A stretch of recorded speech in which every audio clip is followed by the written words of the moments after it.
घर कर डारे। मखमल की कुर्ता संगीत और सुरता मन हागा से उड़ जाए।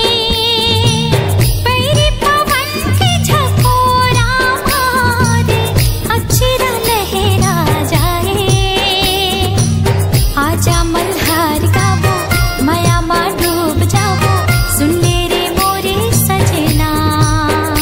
आजा मल्हार गावो माया माँ डूब जावो, टूटे झन ये बंधना।